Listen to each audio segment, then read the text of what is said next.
Welcome to this episode of UMBC's Mic'd Up podcast. My name is Denise Cardona from the Office of Professional Programs at UMBC. Today, we are here to talk about software engineering with one of our current graduate students, Heldade Debar. I hope you enjoy this episode. Welcome to the UMBC podcast. It's so nice to have you here with us today. Thank you. Good to be here. Yes. So, as I understand it, you are currently in the software engineering graduate program here at UMBC, correct?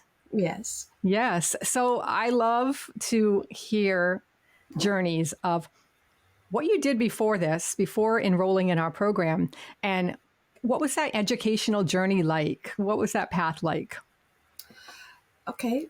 It's a privilege for me to be here, just to begin with. And as I said that I'm immigrated from Africa here quite a while, 5 years basically. Then when I'm trying to join to the university, before that I studied like any African kids. My journey started in a small village. We started in like couple of students studying local alphabets.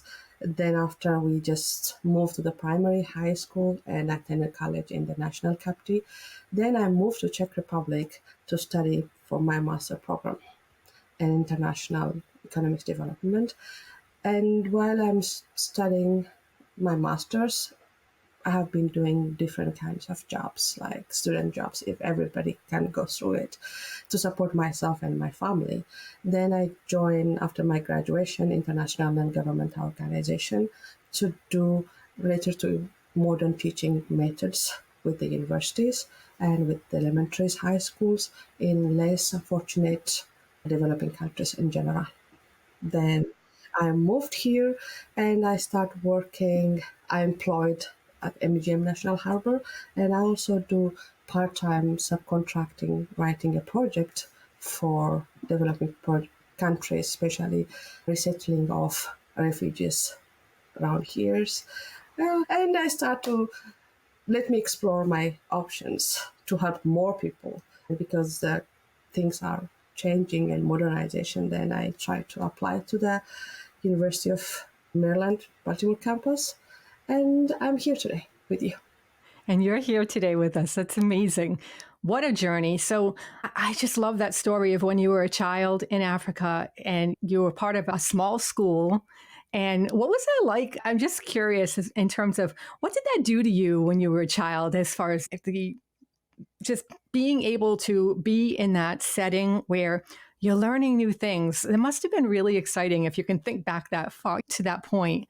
What was that like? Do you remember that excitement feeling of being able to learn in that environment? I wish I go back today because I'm originally from Ethiopia, and Ethiopia has its own culture, and we have our own alphabet and our numerics, and we have to learn before we go to the modern school. So you have to go to that school first, like we call it here kindergartens. We have also the same thing that you have to learn first your alphabet, your words, and we don't have even a chair, but we have to go to the Bible study school basically because the Yeah. Bibles are written in local alphabets. So that time the teachers are patient and we are quite kids and we don't know what's what. And that is basically the background for who you are. Like in terms of decency, in terms of dedication, in terms of thinking for others, because we are sharing the same book, we are sharing the same chairs. So we start to think each other.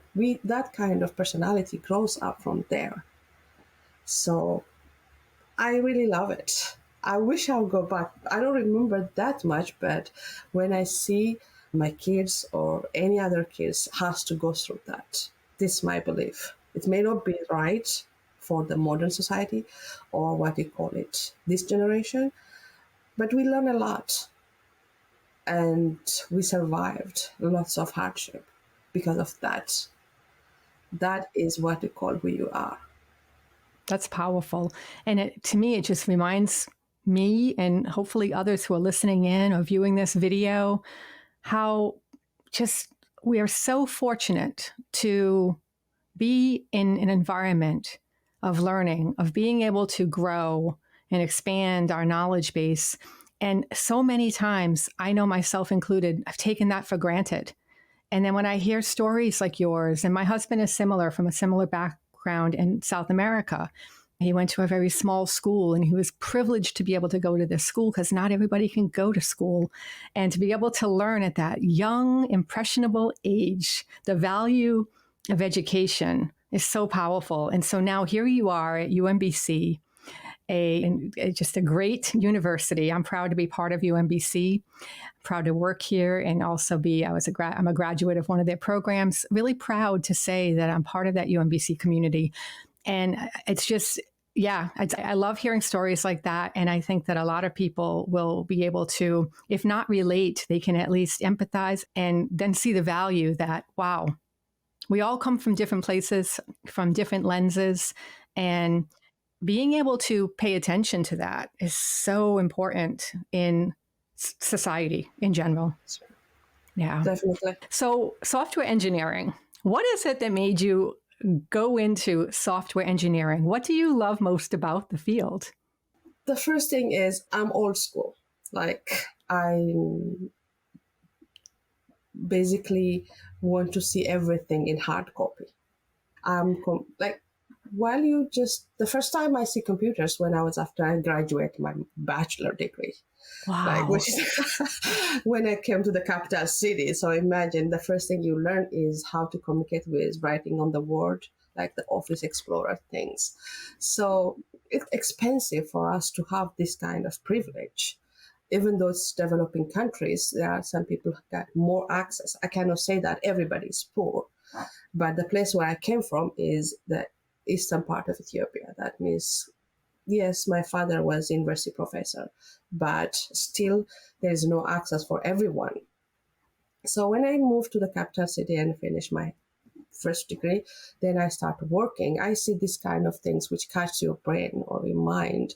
And after some time, they start to have mobile phones, which is quite expensive for us still, but you have to go through. Now I'm going to tell you one is surprising things when in the classroom, like the last semesters, when the professors say that some of the students don't know what's a payphone in my classrooms. That means the gap that I was completely memorized, and I would look at how old are you? Because I was sorry, I was quite surprised at this.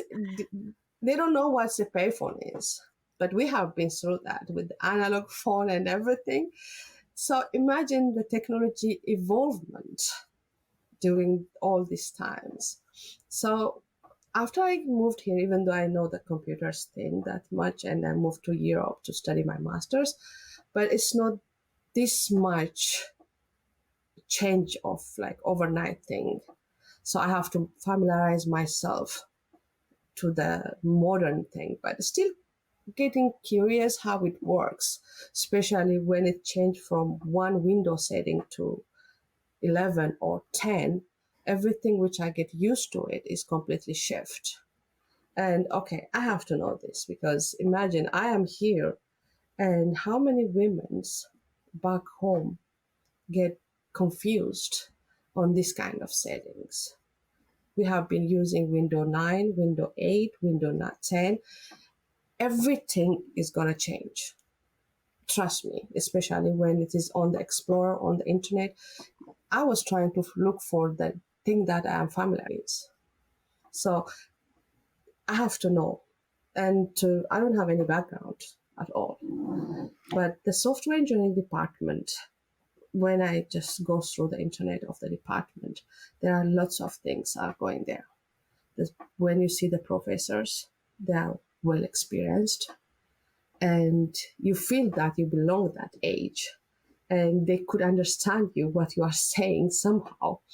It's better for me to express the youngster more to the experienced one because they know where I came from, at least more like technology wise. Then the program has its own pure things, especially software engineering department. It's not one discipline. it has different specialization if you want to join to the department. And the first is you have to be creativeness. Creativity means like the ability to envision, record, then convey to the practical language, to the computer, into the reality of the other world. So these kind of things will excite me to join and to get more information.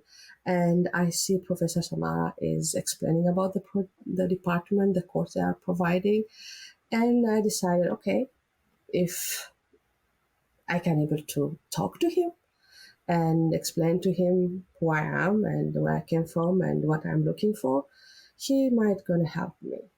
Then the second step that I was looking for is there are open doors. Like I went to him, I just emailed him, and he told me, okay, you can come today. I'm at the office, but I have 30 minutes to spare to you because he's going to the lecture. He's not even abandoned me because he has to get ready for the lecture. He just opened his door. Okay, that's surprising. I went to his office. Even I couldn't able to navigate how to get to the office because I'm new to the university after a long time apart. It can be confusing. Then I couldn't able to get how to get. I was asking so many people. So by the way, I'm a personality. I ask if I don't know. You can judge me whatever you like, but I will ask. That is the way to go if you don't know something. And so many people are afraid to speak up and to ask.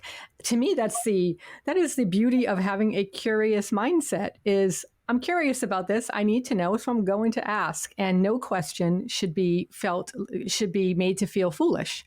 Because if you don't know, it's because you don't know. You're not asking just on a whim. You're asking because you truly want to know the answer to the question. And I think that especially in an educational situation or a corporate situation, nonprofit, people admire that curiosity. And it's important to ask questions. Then I asked the professor, okay, professor, you have to know. I already registered because I don't want to miss a window time. And I don't know what I'm doing here. And he said, okay, calm down, let's discuss. What do you know? I get only the interest to learn. I just came and I don't know about what is programming is. I just know I'm quick to learn. That's my personality. Other than that, I need help. First explain me the courses. But I'm just white paper and this is me. And okay, he was just go through all the departments of computer science programming. If I know these courses, if I don't know these courses, he went through. Even he took an hour to go to take me through, and he decided, okay, let's decide it. These semesters you can do it because I know with such short time talking to me. Okay, this semester you have to take these courses. Then through time, step by step, you're gonna learn how to do these things. And he emailed me lots of information where to go. I go to learn, started. Yeah. I feel I came home because they openly gave me a chance to see what I can do. It's a kind of a shine bright in the middle of darkness. That was what is software engineering for me. I'm not saying this to impress others, but that's what happened to me, really. I'm so happy to hear that. And I know that Dr. Samara will be very happy to hear that too. And it's really important when you're in an educational institution to feel comfortable and feel at home and to be able to know that when you need support, there is support there for you. And so I'm really happy to hear that you have that support, that you were able to navigate what could be a very complex situation. Just getting around campus is complex, but also picking courses and knowing you're on the right path. Is this the right path for me? What area of specialty should I be focusing on? And to be able to have somebody in your educational journey tell you or guide you and give you the facts, that's really priceless, because I think a lot of times that's the whole value of a mentor, right? Is somebody who has lived and breathed the path or a similar path to what you want to embark on. And you want to they can guide you with what they went through and maybe some of the lessons they learned and some of the paths that they took that maybe they could have taken a different path to get there in a different way that would have been more beneficial or less. But hearing from people like that, it's really, I think, really ensuring, it's encouraging, and it's really important. So I'm really glad you found that with UMBC. Oh, trust me, that I've Yeah. been to different universities my entire life, but the Mm-hmm. other thing is, if you see, everything is becoming software. Everything is coming to working with programming thing, especially software. Everything for refrigerator, call it your car and everything. So in this today's world, software engineering is priority of for most of the companies in digital world present. Endless opportunities are there. If you improve yourself to join or get more paid, there is countless of job opportunities. So coming to software engineering department in that sense of your advancement or getting more paid is the best way. It's a you cannot able to focus only one thing. The specialization different department, like the specialization, the discipline is having a branches. It's evolving department, evolving discipline. So it's the best thing. Indirectly happens to me anyway. Absolutely. And you bring up a good point, and you brought it up a little earlier, is that you're motivated to learn software engineering. You're motivated to learn technology because you came from a background where education is a gift. And you know that it seems like you know that learning things and then sharing things, which is, I don't know if you can see my sign up above my microphone, but learn it, share it. That's my motto in life. And what you said is like resonating with me so deeply because it sounds like the experience you had as a child and even as you became an adult and you went into graduate studies, that's what it sounds like happened to you, is that you're motivated to learn this stuff so that you can then help other people by sharing it with them.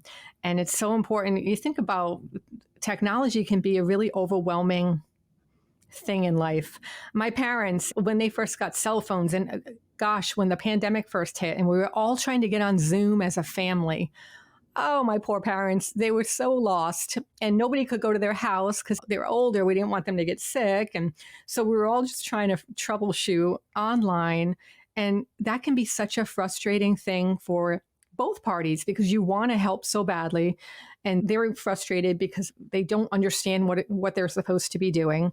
And what a power that is to be able to contribute to the world and to people in that capacity, to have that knowledge and to be able to share it with people so that they can then enjoy what technology is meant to do in life. And that is to hopefully improve our lives. Make it simpler. Make it simpler. That's right. Once you get through the turmoil and the chaos of trying to figure it out, it should make it simpler.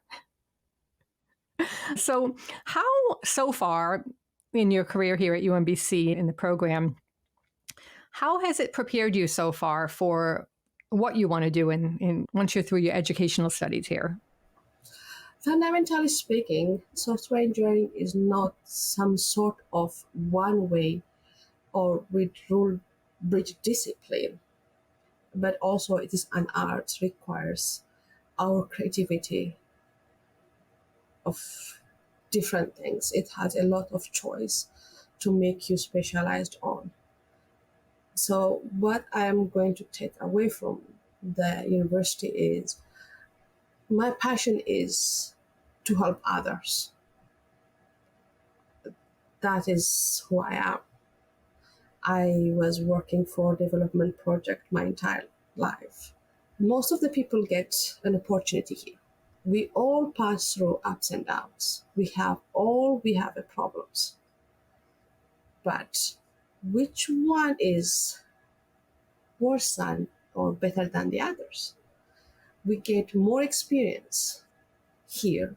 We get more opportunity, but other parts of the world didn't.